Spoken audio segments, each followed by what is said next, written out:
ከ1300 በላይ የሚሆኑ የቪኦኤ ሰራተኞች በትራምፕ ትዕዛዝ እረፍት እንዲወጡ መገደዳቸው የሚታወስ ነው።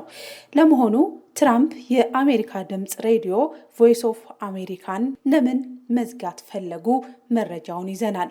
የቪኦኤ ጋዜጠኛዋ ሳሌም ሰለሞን በበኩሏ እንደ ኤርትራዊ አሜሪካዊነቴ ያለ ነጻ ፕሬስ ሕይወት ምን እንደምትመስል አብጠርጥሬ አውቃታለሁ ስትል በድርጊቱ እጅግ ማዘኗን ገልጻለች። ሰላም ጤና ይስጥልን ውድ የብዕር ቲቪ ቤተሰቦቻችን፣ መረጃዎችን ይዘናል። አብራችሁን ቆዩ። በዩናይትድ ስቴትስ መንግስት የገንዘብ ድጋፍ የሚደረግላቸው የአሜሪካ ድምፅ ሬዲዮ ቮይስ ኦፍ አሜሪካን ጨምሮ ዓለም አቀፍ የዜና ማሰራጫዎች አገልግሎት በርካታ ሰራተኞች ከዚህ ሳምንት ጀምሮ አስተዳደራዊ እረፍት እንዲወስዱ ትዕዛዝ እንደተላለፈላቸው ተሰምቷል። ፕሬዚዳንት ዶናልድ ትራምፕ አርብ ዕለት በፈረሙት የስራ አስፈጻሚ ትዕዛዝ የአሜሪካ ድምፅ ራዲዮን የሚቆጣጠረውን የዩናይትድ ስቴትስ ግሎባል ሚዲያ ኤጀንሲን ጨምሮ በ7 የፌዴራል ኤጀንሲዎች አስፈላጊው የሰራተኞችና የወጪ ቅነሳን እንዲያደርግ ትዕዛዝ አስተላልፈዋል። በዚህም መሰረት የአሜሪካ ድምፅ በርካታ ሰራተኞች የግዳጅ እረፍት እንዲወስዱ ኢሜይል ደርሷቸዋል። ጋዜጠኛ ሳሌም ሰለሞን በኤክስ ገጿ ላይ እንደ ኤርትራዊ አሜሪካዊነቴ ያለ ነጻ ፕሬስ ሕይወት ምን እንደምትመስል አብጠርጥሬ አውቃታለሁ። በቪኦኤ ውስጥ እንደ ስራም ብቻ ሳይሆን ተልዕኮ ጭምር ወስጄ እያገለገልኩ ያለሁትም ለዚህ ነው ስትል ሀሳቧን ገልጻለች።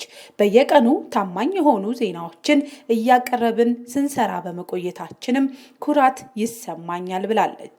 ይህቺ አንጋፋ ጋዜጠኛ ይህንን አስተያየት የጻፈችው የምትሰራበት ድርጅት የላከላትን ኢሜይል ካነበበች በኋላ ነው። ጋዜጠኛ ሰላም የምትሰራበት ድርጅት ቪኦኤ ይሁን እንጂ ዋናው ቀጣሪዋ የአሜሪካ ግሎባል ሚዲያ ኤጀንሲ USAGM ነው። ይህ ተቋም ቪኦኤን ጨምሮ ሌሎችንም በአሜሪካ መንግስት በጀት የሚተዳደሩ ሚዲያዎችን የሚያስተዳድር ሲሆን ከ3500 በላይ ሰራተኞችን ያቀፈ ነው። ባለፈው ዓመት ብቻ 886 ሚሊዮን የአሜሪካን ዶላር በጀት የተያዘለት ትልቅ ተቋምም ነው። ይሁንና ፕሬዚዳንት ትራምፕ አርብ ዕለት ባወጡት ልዩ ትዕዛዝ ይህ ተቋም አላስፈላጊ መንግስታዊ ቢሮክራሲ ብለው ከሰየሟቸው ውስጥ መድቧቸዋል።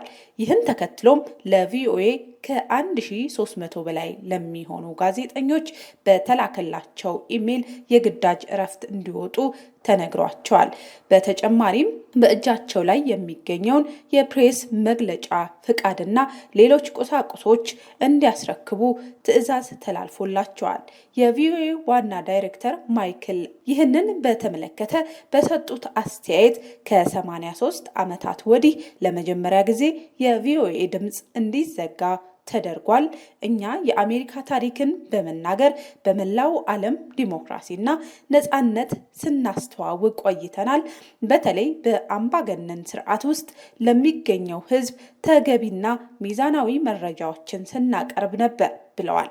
አንድ የድርጅቱ ጋዜጠኛ ስትናገር ይህ እንደሚሆን እንገምት ነበር፣ ይሁንና ዛሬ ይሆናል ብለን ግን አላሰብንም ነበር ያለች ሲሆን የተወሰደውን ይህንን እርምጃ መቀመጫውን በፈረንሳይ ያደረገው ሪፖርተርስ ዊዛውት ቦርደርስ ተቃውሞታል።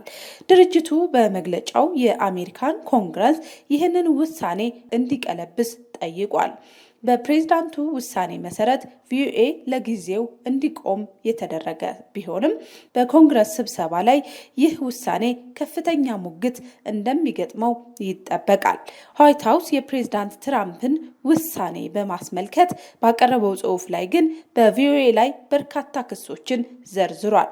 ከእነዚህ ክሶች መካከልም የቪኦኤ ማኔጅመንት ሐማስንና አባላቱን አሸባሪዎች ተብለው እንዳይጠሩ መወሰናቸው ተጠቅሷል።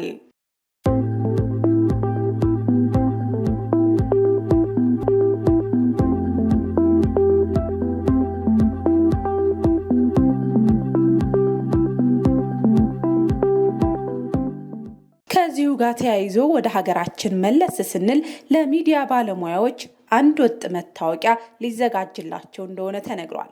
በኢትዮጵያ የሚዲያ ባለሙያዎች በሀገር አቀፍ ደረጃ ዓለም አቀፍ የሙያ ምስክርነትን የሚያረጋግጥ አንድ ወጥ መታወቂያ ሊዘጋጅ መሆኑን የኢትዮጵያ መገናኛ ብዙሃን ምክር ቤት አስታውቋል። የኢትዮጵያ መገናኛ ብዙሃን ምክር ቤት በኢትዮጵያ የጋዜጠኞች ምዝገባ የሙያ ማረጋገጫና በብሔራዊ ሚዲያ ሽልማት እውቅና ዙሪያ ያተኮረ አውደ ጥናት በአዲስ አበባ አካሂዷል።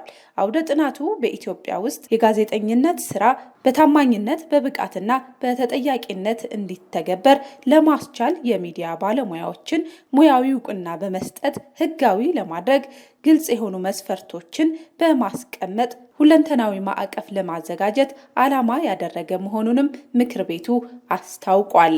በአውደ ጥናቱ ላይ የተገኙት የምክር ቤቱ ስራ አስፈጻሚ ኮሚቴ ሰብሳቢ አቶ አማረ አረጋዊ ዓለም አቀፍ የሙያ ምስክርነትን የሚያረጋግጥ ዲጂታል ስርዓቱን የተከተለ የዲጂታል መታወቂያ በሀገር አቀፍ ደረጃ አንድ ወጥ መታወቂያ ለሚዲያ ባለሙያዎች እንደሚዘጋጅ ተናግረዋል።